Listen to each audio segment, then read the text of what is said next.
Hey everyone, and welcome to another deep dive with us. Today we are tackling one of the most famous objects in archaeology and history, the Rosetta Stone. It really is iconic, isn't it? Oh yeah. So for this deep dive, we'll be drawing on sources from the British Museum, ARCE, Discover Magazine, and Smithsonian Magazine. Mm. Buckle up because we're going to be jumping into ancient Egypt and uncovering how this stone, well, unlocked so much about this ancient civilization. Yeah, it's more than just a stone. Oh, yeah, for sure. Okay, so for anyone who maybe hasn't heard of it, can you give us a quick rundown of what exactly the Rosetta Stone is? Sure. The Rosetta Stone, it's a broken piece of a bigger stone slab made of granodiorite. It's inscribed with the same message, but in three different scripts. Whoa, three. Okay, so what are the scripts? Okay, so we have hieroglyphs, which is the ancient Egyptian picture writing. Then Demotic script, which is like a cursive, everyday kind of script the Egyptians used.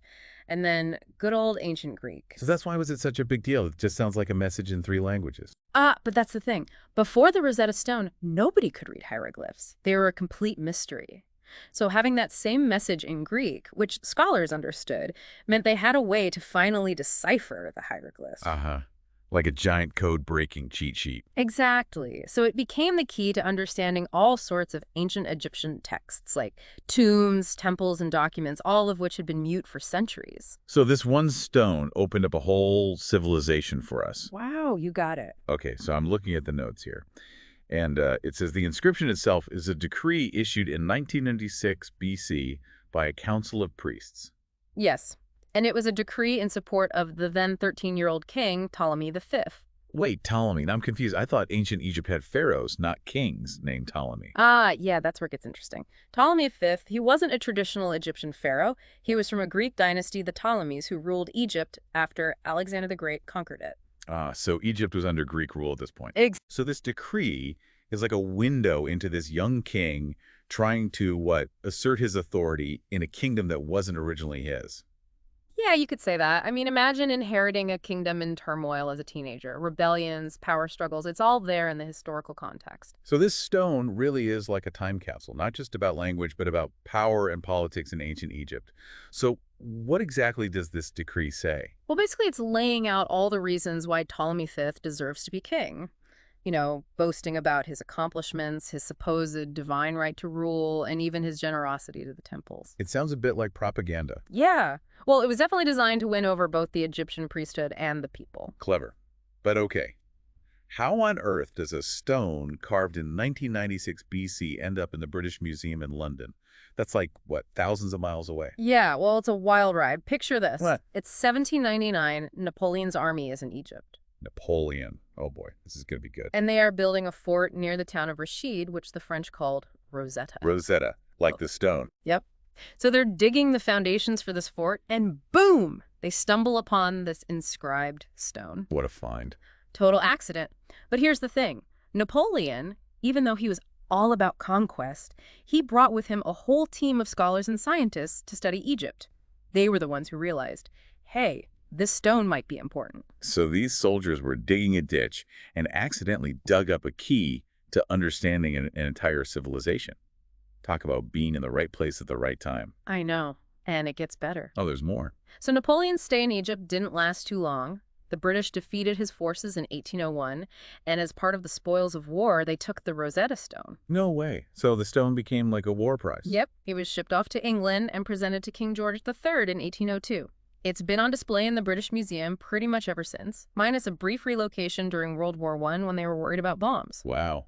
It's a pretty controversial object, though, right? Yeah. Oh, yeah, for sure. I mean, it does literally have captured in Egypt by the British Army, 1801, inscribed on it. Makes you think about the whole colonialism thing. Yeah, it does. And of course, there's the ongoing debate about whether the Rosetta Stone should be returned to Egypt. That's definitely a deep dive for another day. But okay, so let's get back to the whole code-breaking thing. We've got hieroglyphs, Demotic, and ancient Greek on this stone, like a linguistic puzzle. Exactly. And it sparked a race to decode, a real intellectual showdown between some of the best minds in Europe at the time. Oh, I can only imagine. This was like the early 1800s, right? No computers or anything? Nope. It was all brain power, dictionaries, and a lot of late nights, I'm sure. So who are the big players in this race to decode? The main contenders were Thomas Young, an English physicist, and Jean-François Champollion, a French scholar. Ooh, English versus French. Yeah. Sounds like the plot of a movie. Oh, yeah. So they're both studying this stone, each trying to be the first to crack the code of hieroglyphs. Yep. And it wasn't easy. Some people thought it would only take a few weeks to figure it out, but it took over 2 decades to fully decipher the Rosetta Stone. Really, 2 decades? What took so long? Well, it wasn't just learning a new alphabet. It was like learning a whole new way of thinking about language.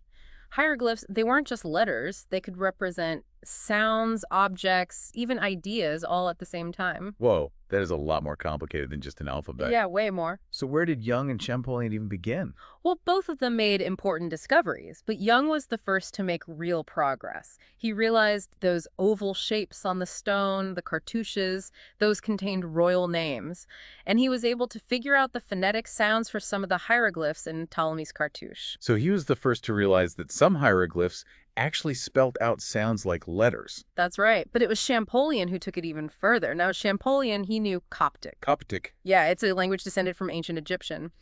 And he noticed similarities between Coptic words and some of the hieroglyphs. Like having a mini Rosetta Stone within the Rosetta Stone. You got it. And that's what led to his famous Eureka moment. He had a eureka moment. Oh, yeah. The story goes that he was studying a cartouche, not from the Rosetta Stone, but from Abu Simbel, a temple built by Ramses II, and bam, it hit him.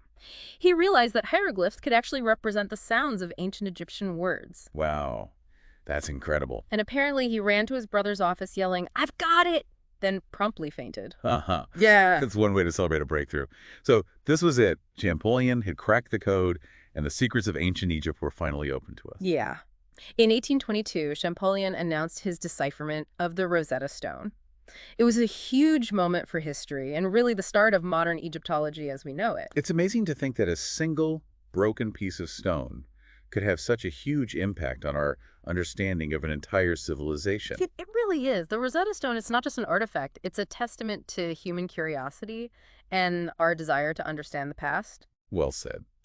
Okay, so we've talked about the discovery of the stone, the race to decode it, and the impact of Champollion's breakthrough. But let's not forget about the decree itself. What does this inscription actually tell us about ancient Egypt, beyond just Ptolemy V wanting to be king? That's where we really get to dig into the political landscape of Ptolemaic Egypt. And it's a fascinating mix of power, religion, and a foreign dynasty trying to rule a land with such deep traditions. Okay, I'm ready to hear more. Let's unpack all that after a quick break. Welcome back to the Deep Dive. We're uncovering the secrets of the Rosetta Stone and its connection to the power dynamics of ancient Egypt under Ptolemy V. Yeah, things were definitely a bit shaky back then. Remember, Ptolemy V was just a teenager when he inherited the throne. A teenager leading an entire kingdom. Yep. And it wasn't a peaceful transition either. Oh, no? Egypt was in the middle of this huge rebellion against the Ptolemaic rulers, the Great Revolt. Wow, a teenage king dealing with a rebellion. That's a lot of pressure. Oh, yeah, absolutely. Imagine trying to control a kingdom that's basically falling apart around you at that age. So how did the priests fit into all of this? Well, the priests, they held a ton of influence in ancient Egypt. Yeah, they weren't just religious figures, were they? Nope. They controlled these massive temple estates. They advised the rulers. They were super respected by the people. So their support would have been key for Ptolemy V to, solidify his position as pharaoh. Exactly. It was a strategic alliance. He needed them, and they needed him. Fascinating. So this decree, it's not just about praising the king. It's about, a power play between the king and the priesthood. You got it. The decree's super clever, actually. It boasts about Ptolemy V's achievements, how he put down the rebellion, restored order. Making him look good. Exactly. But it also emphasizes his divinity. Which would have been important to the Egyptians. Huge. Their whole belief system revolved around the pharaoh being a god king. So it was a way to kind of appease the Egyptian people, reinforce his legitimacy. Exactly. Wow. The Rosetta Stone's like a political chess game carved in stone. Yeah, you could say that. It's a snapshot of this delicate dance between a foreign ruler and a powerful religious institution. I'm really starting to appreciate how much more there is to this stone than meets the eye. Oh, yeah, for sure. There's so much to uncover. Well, I'm dying to know more about the people involved. Oh, yeah. What about Ptolemy V himself? What do we know about him besides, wanting to be king? Well, unfortunately, the historical record about his personality is a bit, well, sparse. Oh, man. We know his reign was full of conflict and instability. He came to power after his father, Ptolemy IV, died, and there are even rumors that his mother, Queen Arsinoe III, was murdered. Whoa, that's intense. Talk about a dramatic start to your reign, right? Seriously, it's like something out of a movie. It really is. Makes you realize that even these powerful figures from the past, they were still human, dealing with all the same kinds of problems we face today. It's easy to forget that sometimes when we think about historical figures. What about the priests who issued the decree? Do we know anything about them, like as individuals? Sadly, the Rosetta Stone itself doesn't actually name specific priests. Oh, wow, that's too bad. It just calls them a council of priests, emphasizing their authority as this collective group. Ah, so even though we can't know their individual stories, we can still understand their role and influence. Oh, definitely. Okay. Oh. We know from other sources that the priesthood in Ptolemaic Egypt was super powerful. Mhm. They controlled those huge temple estates I mentioned, advised the rulers, and were considered the keepers of knowledge, especially the hieroglyphs. They were like the gatekeepers to the ancient Egyptian world. You got it.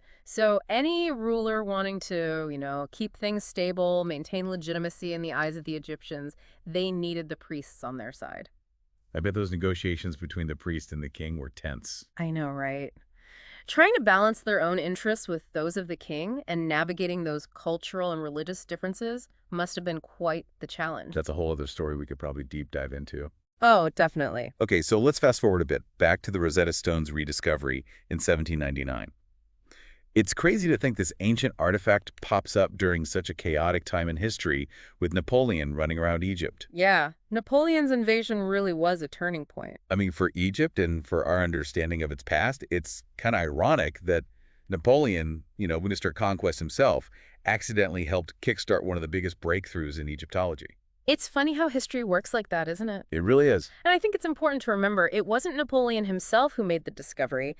He brought this whole team of scientists, artists, and scholars with him to Egypt. Ah, so it was like a mobile research team in the middle of a military campaign. Exactly. They were fascinated by ancient Egypt and wanted to document everything. And it was one of those scholars, this young engineer named Pierre-François Bouchard, who recognized how important the Rosetta Stone was when they found it. So while they were building a fort, they stumbled upon this incredible artifact that unlocked ancient Egyptian history. It's amazing, right? Seriously. And while Bouchard gets a lot of the credit, we can't forget that it was probably an Egyptian laborer who actually dug it up.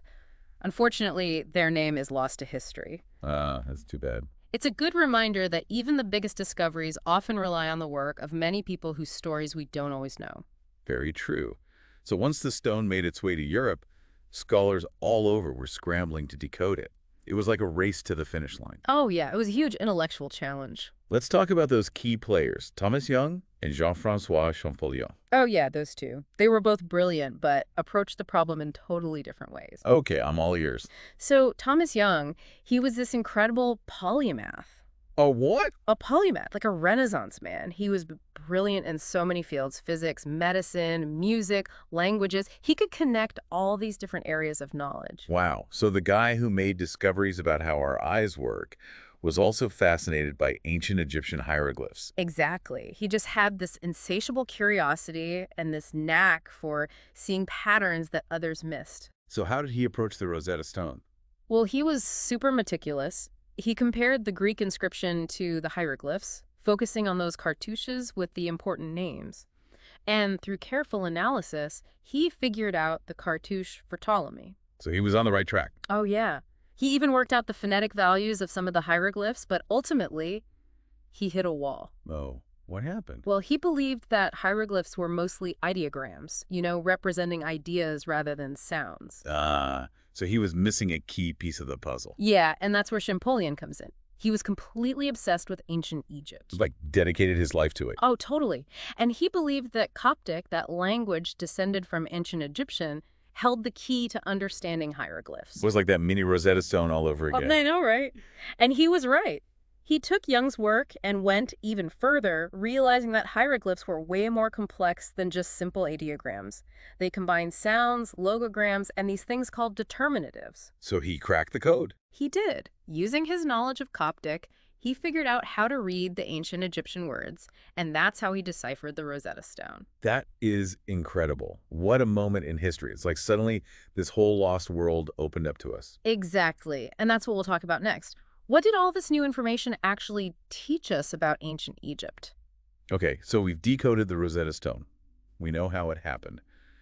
But what did we actually learn about ancient Egypt from all this? Well, that's where it gets really cool. Deciphering hieroglyphs, it was like suddenly being able to eavesdrop on conversations from thousands of years ago. Whoa, that's a great way to put it. We're not just talking about, inscriptions on tombs and temples. We're talking papyrus scrolls, legal documents, even like graffiti on pottery. Really? Graffiti? Yeah. Yeah. Like imagine archaeologists thousands of years from now being able to read our tweets and Facebook posts. Yeah. They'd get a pretty good idea of what we were like, what we cared about. Exactly. And that's what these demotic texts, the everyday writing, give us a glimpse into the lives of ordinary Egyptians. We see their business deals, their arguments, their love letters. It's incredible. So we're not just learning about pharaohs and pyramids. We're learning about real people's lives. Exactly. Plus, these texts help us fill in the gaps in Egyptian history. Before the Rosetta Stone, we had to rely on accounts from other cultures, like the Greeks and Romans. So we were getting a secondhand version of their story. Kind of, yeah. But now we can hear the Egyptians speaking for themselves. We can trace their dynasties, their politics, their economy, all from their own point of view. It's like getting a whole new perspective on history. So what were some of the biggest things we learned about ancient Egyptian culture from all this new information?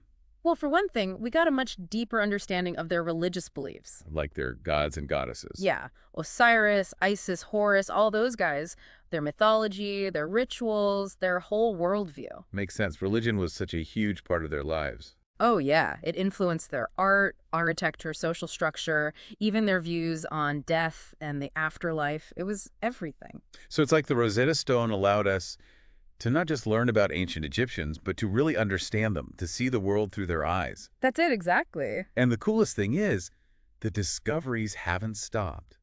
Every new inscription, every papyrus fragment adds another piece to the puzzle. Oh, yeah. It's like history's a never-ending story. I love that. So we've gone from a mysterious stone to unlocking the secrets of an entire civilization. And it all started with that chance discovery by Napoleon's soldiers. It's incredible, isn't it? It really is. And the Rosetta Stone itself is just one copy of that decree. Who knows how many others are out there waiting to be found? That's a crazy thought. What if there are even more secrets hidden in those other stones? It's definitely possible. And that's what keeps us exploring, keeps us digging for those missing pieces of the past. Well, I think it's safe to say that the Rosetta Stone has had a huge impact on our understanding of ancient Egypt. It's become a symbol of discovery, of human curiosity, and our fascination with the past. Couldn't have said it better myself. The Rosetta Stone reminds us that knowledge is a journey, and understanding different cultures, even ones from thousands of years ago, it connects us all as humans. That's a beautiful way to put it.